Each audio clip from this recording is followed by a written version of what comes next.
नगर गांव में निर्मला अपने बेटे मंगलू की शादी शीला से आज से 14 वर्ष पहले करा के आई थी। मंगलू अपने पिताजी की पुश्तैनी व्यवसाय धोबी का काम करता था, लेकिन उनकी दरिद्रता जाने का नाम ही नहीं लेती थी। एक दिन उसका बेटा कन्नू स्कूल से आकर बोला, पिताजी, मैं कल से स्कूल नहीं जाऊंगा। मेरी फटी हुई पैंट और शर्ट देखकर बच्चे मेरा मजाक उड़ाते हैं। टीचर भी कह रहे थे कि कल से ये ड्रेस नहीं चलेगी। ऊपर से जूते भी फट गए हैं। जब तक ये नहीं आएंगे मैं स्कूल नहीं जाऊंगा। अरे ऐसे कैसे कोई कह सकता है? स्कूल में हम पढ़ने जाते हैं, ना कि कपड़े दिखाने। कन्नू सच ही तो कह रहा है। 2 साल से एक ही कपड़े पहनकर स्कूल जा रहा है।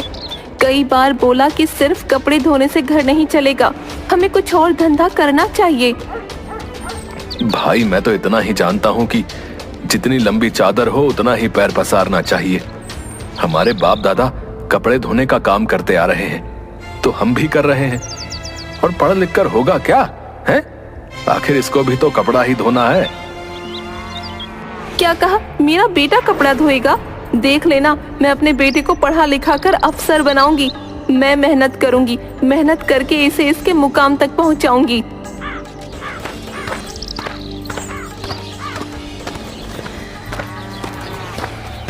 अब तक बेटे बहू की तू मैं देख रही निर्मला भी बहस के बीच में कूद पड़ी। अच्छा, तो अब तू काम करेगी? मेरे बेटे को नीचा दिखाने के लिए तू घर घर काम करने जाएगी?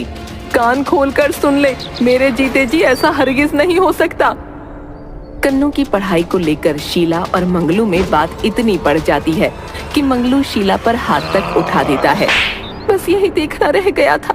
अपने बच्चे के बारे में अगर अच्छा सोचने का यही सिला है तो मैं यहाँ नहीं रह सकती। चल कन्नू, यहाँ से चलते हैं। हाँ हाँ, जाओ जाओ। बड़ी आई कलेक्टर नहीं, बना लो इसे जिले का डीसी। दूसरे दिन शीला कन्नू को लेकर अपने मायके चली जाती है।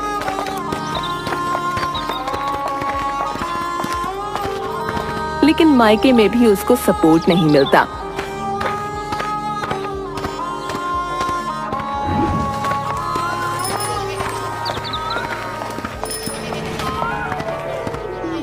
अरे सुमन, क्या बात है? बहुत परेशान लग रही हो। तबीयत तो ठीक है ना? प्रणाम पंडित जी। बुढ़ापा अपने आप में ही एक बीमारी है। ऊपर से बेटी शीला ससुराल में लड़कर 15 दिनों से घर में आकर पड़ी है। कितना समझाया, जाने का नाम ही नहीं लेती। बोलती है अब तो कुछ करके दिखाएगी, तभी ससुराल लौटेगी। तभी शीला घर से निकलकर बाहर आती है। प्रणाम पंडित जी। अरे शीला, तू यहाँ? ससुराल में सब कुशल मंगल तो है ना? अरे पंडित चाचा, कन्नू अब हाई स्कूल में चला गया है, लेकिन घर वाले चाहते हैं कि वो पिताजी की तरह धोबी के काम में हाथ बटाए। लेकिन मैं चाहती हूँ कि मेरा बेटा पढ़ लिख कर कोई बड़ा अधिकारी बने। वाह, तुम्हारी सोच तो बहुत ही नेक है। तो इसमें समस्या क्या है? पैसे का। समस्या पैसे की है। जैसे तैसे हमारा घर चल रहा है, ऊपर से कन्नू की पढ़ाई का बोझ हम नहीं उठा सकते, इसलिए मैंने काम करने का निश्चय किया है। बहुत ही अच्छा सोचा है। हर व्यक्ति को आत्मनिर्भर होना चाहिए। वैसे भी तुम्हारे खाने का जवाब नहीं। शहर में जाकर किसी अच्छे से रेस्टोरेंट में शेफ का काम पकड़ सकती हो। नहीं चाचा, मुझे गांव से ही कुछ करके दिखाना है। कोई ऐसा काम जो मैं करूं और दूसरों को भी काम दे सकूं। ये तो और अच्छी बात है। तू पापड़ भी बहुत अच्छा बनाती है। भाई देखो, मैं तो कहूंगा कि पापड़ उद्योग ही क्यों नहीं खोल लेती। गांव की कई महिलाएं जो बैठी रहती हैं, उन्हें भी काम मिल जाएगा। अपने गांव में दलहन की खेती ज्यादा होती है, आसानी से तुम्हें कच्चा माल भी मिल जाएगा। शीला को पंडित जी का सुझाव पसंद आ गया। वो इस काम को शुरू करने लग जाती है। उधर कन्नू नानी के घर में रहकर गलत लड़कों की संगत में पड़कर बदमाश हो जाता है। एक दिन, अरे कन्नू, बहुत दिन से देख रहा हूँ तुम यहीं पर हो। क्या हुआ भाई? बाबूजी ने घर से भगा दिया क्या? देख बिरजू, रास्ते से हट जा। सबको अपने जैसा ही समझ रखा है क्या? वो तो मेरे पढ़ने के लिए पैसे नहीं हो पा रहे थे, तो मम्मी बोली कि वो काम करके मुझे पढ़ाएगी। अच्छा ये बता, तुम्हारे पिताजी कितने दिनों से काम कर रहे हैं भाई? मैंने तो बचपन से ही उन्हें नदी पर कपड़े जाकर धोते हुए देखा है। यानी करीब 15 सालों से तो कर ही रहे होंगे, है कि नहीं? अच्छा तो बता कि अभी तक तेरे पिताजी के पास कितना बैंक बैलेंस है भाई?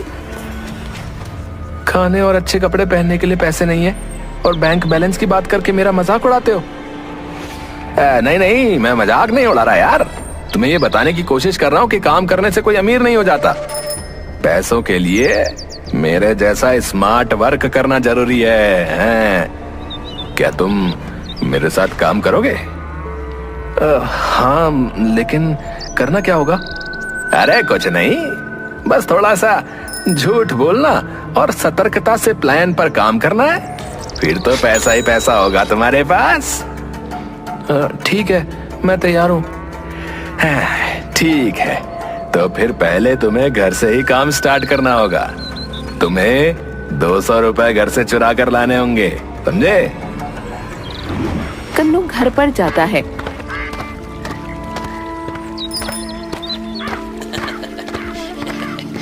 और सुमन के बटुए से 200 रुपए निकालकर चुपचाप बिरजू के पास चला आता है। ये लो बिरजू, 200 रुपए। मैंने अपना स्मार्ट वर्क कर लिया, नानी के पर्स से निकाल लिया। वाह वाह वाह, लेकिन अगर घर में पूछेंगे कि क्या पैसे तुमने लिए हैं तो क्या कहोगे? कौन पैसा? कितना पैसा? और किसका पैसा? मैं तो सुबह से घर में आया ही नहीं। शाबाश मेरे शेर, शाबाश। अब तुम मेरे स्मार्ट वर्क के सेनापति बन सकते हो। चलो अब मैं तुम्हें अपना प्लान समझाता हूँ। हमें शहर का सबसे धनी सेठ जो है ना, सेठ करोड़ी मल, उसके यहाँ चोरी करनी है। क्या कहा? चोरी? अरे चोरी नहीं रे कन्नू, इसे स्मार्ट वर्क कहते हैं। कम काम करके ज्यादा पैसा कमाना है। पर रात में मुझे माँ और नानी आने नहीं देंगी। अरे मैंने पहले ही बताया था कि हमारे धंधे में थोड़ा सा झूठ बोलना और प्लान को सतर्कता से करना जरूरी है।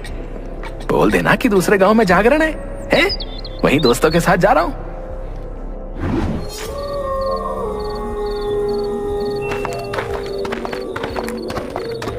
कन्नू और बिरजू दोनों आधी रात को करोड़ी मल के यहाँ चोरी करने पहुँचते हैं। बिरजू, कुछ दिख नहीं रहा, अंधेरा है। घर की लाइट जलाऊं क्या? अबे कमीने, हैं? मरवाएगा क्या? चुपचाप कीमती सामान और रुपयों को बैग में भरते जा, चल। तभी सेठ को प्यास लगती है।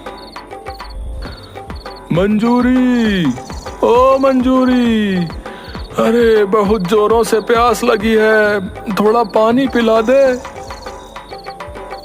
सोने दो मुझे, जाओ किचन में जाकर पी लो। मेरी बाबू, मेरा सोना, लाकर पिला देना। प्यासे को पानी पिलाना चाहिए। जो कोई मुझे अभी पानी लाकर देगा उसे मैं 10 लाख का सोने का झुमका दूंगा। इतना सुनते ही कन्नू किचन की ओर जाने लगता है। अबे कन्नू, अबे उधर क्यों जा रहा बे? अबे किचन में कोई सोना थोड़ी रखता है। उधर चलो, उस रूम में तिजोरी है। अभी सुना नहीं?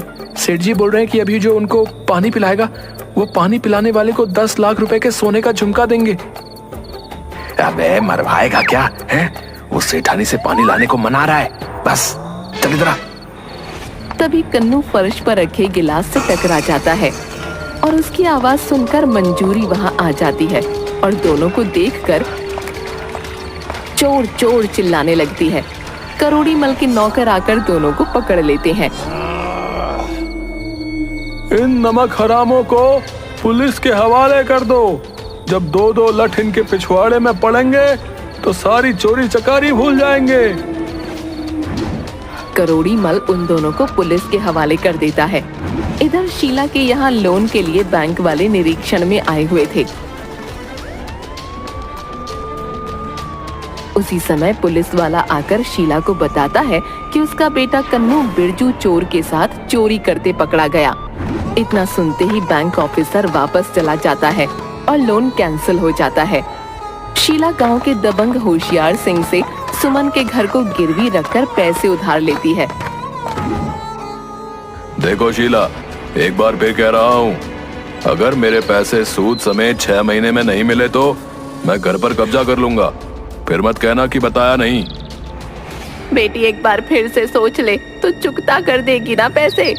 माँ तू कागज पर अंगूठा लगा दे, मैं 6 महीने से पहले ही उनके पैसे सूद समेत लौटा दूंगी।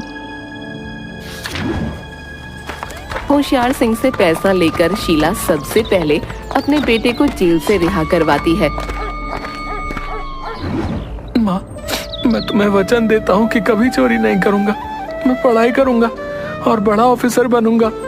पैसों के लिए तुझे परेशान देख मुझे लगा कि एक बार चोरी से उद्योग शुरू करने के लिए पैसा हो जाएगा। हराम के पैसे मुझे नहीं चाहिए। मैं तुम्हें अच्छा बनाने के लिए ही तो मेहनत कर रही हूँ, ताकि तू पढ़ लिख कर बड़ा अधिकारी बन सके। शीला गांव की 10 महिलाओं को लेकर पापड़ उद्योग खोल देती है, लेकिन अगले ही हफ्ते बारिश का सीजन शुरू हो जाता है और धूप नहीं निकलने की वजह से पापड़ नहीं बनते। शीला, मैं इधर से गुजर रहा था तो सोचा कि हालचाल पूछता चलूं। वैसे 3 दिन से धूप नहीं निकली, पापड़ तो बन नहीं रहे होंगे। हाँ चाचा, धूप नहीं निकल पाने से अभी पापड़ नहीं बन रहे। 3 महीने हो गए हैं, 1 महीने का सूद भी बाकी है। सुमन को अपने साथ लेकर ससुराल चली जाना। 3 महीने अभी बाकी हैं चाचा, आपके पैसे सूद समेत मिल जाएंगे। होशियार सिंह के जाने के बाद पंडित ज्ञानचंद वहां पर आते हैं। शीला, तुमने जो सैंपल भेजे थे वो दिल्ली की एक कंपनी से अप्रूव्ड होकर आ गया है। 2 महीने में हमें 2 करोड़ रुपए के पापड़ का टेंडर मिला है। 50 लाख रुपए एडवांस भी मिले हैं। पंडित चाचा, सब आपके आशीर्वाद का फल है। बहुत दिनों बाद कुछ अच्छा सुन रही हूँ, मैंने तो उम्मीद ही छोड़ दी थी। अरे बिटिया, ये सब तुम्हारी मेहनत का फल है। बस अब ज्यादा से ज्यादा पापड़ बनाओ। शीला अपनी टीम में 10 की जगह अब 50 महिलाओं को लगा लेती है। संयोग से धूप भी निकल आती है। शीला दिन रात एक कर देती है। महिलाओं में भी नया जोश और जुनून होने के कारण 15 दिन पहले ही टारगेट कंप्लीट हो जाता है। मालिक, सुना है शीला को 2 करोड़ रुपए का ऑर्डर मिला है और वो कल माल भेज भी रही है। ऐसा हो गया तो वो पैसा लौटाकर सुमन का मकान छुड़ा लेगी हुजूर। नहीं, मैं ऐसा नहीं होने दूंगा। वर्षों से सुमन की जमीन पर मेरी नजर थी। बिलवा। जी मालिक, हुकुम मालिक। आज रात जाकर उसके पापड़ गोदाम में आग लगा दो। ऐसा ही होगा मालिक। उधर पापड़ गोदाम में माँ, रात के 12 बजने वाले हैं, चलो अब सो जाओ। नींद नहीं आ रही है बेटा, इसमें हम सभी महिलाओं की लगन और मेहनत है। कल ये चली जाएगी और हम करोड़पति बन जाएंगे। हमारे साथ साथ हमारी टीम की महिलाओं का भी काफी जोश बढ़ेगा इससे। थोड़ी देर बाद जब दोनों वहीं सो जाते हैं तो बिलुआ आकर गोदाम में आग लगा देता है। भागने के क्रम में बिलुआ गिर जाता है और उसका शरीर आग पकड़ लेता है। तभी शीला जाग जाती है। कौन है वहाँ? अरे आग लग गई, आग, कोई बुझाओ इसे। टीम की अधिकतर महिलाएं वहीं सोई थीं। सभी ने जान की बाजी लगाकर आग को बुझा दिया। उधर बिलुआ को भी महिलाओं ने बचा लिया। बिलुआ, तुम्हारी बीवी को भी मैंने यहाँ काम दिया, तुमसे ऐसी उम्मीद नहीं थी। दीदी, मुझे माफ कर दो। होशियार सिंह के कहने पर मैंने ऐसा किया। मैं उसके खिलाफ गवाही देकर प्रायश्चित करूंगा। मेरी मति मारी गई थी जो मैंने उस कपटी का साथ दिया। मैं होशियार सिंह के खिलाफ गवाही के लिए तैयार हूँ। बिलुआ, काम तो तुमने माफी के लायक नहीं किया, लेकिन हर एक इंसान को सुधरने का मौका मिलना चाहिए। धन्यवाद दीदी, धन्यवाद। मैं आज के बाद कभी गलत काम नहीं करूंगा। बिलुआ की गवाही पर पुलिस होशियार सिंह को पकड़ कर ले जाती है। इधर पापड़ की डिलीवरी होने के बाद शीला की टीम को 10 करोड़ रुपए का पापड़ बनाने का ऑर्डर और मिलता है। जल्द ही शीला जिले की सबसे बड़ी उद्योगपति बन जाती है। आसपास के कई गांवों की महिलाएं उसकी पापड़ कंपनी में काम करने लगती हैं। उधर मंगलू को भी अपनी गलती का एहसास होता है। और वो शीला से माफी मांग लेता है। वो भी टीम का सदस्य बनकर काम करने लगता है। बहू, बैठे बैठे मन नहीं लगता। इन महिलाओं के साथ काम करूंगी तो मन लगा रहेगा। मुझे भी अपने साथ काम पर रख ले। अरे आप तो मेरी सासू माँ है, आपको इजाजत की क्या जरूरत। भगवान ऐसी मेहनती बहू सबको दे। और इस तरह से अपनी मेहनत के बलबूते शीला ने कन्नू का एडमिशन एक अच्छे स्कूल में करवा दिया और उसकी पढ़ाई को आगे बढ़ाया और अपने सपने को पूरा करने में लग गई।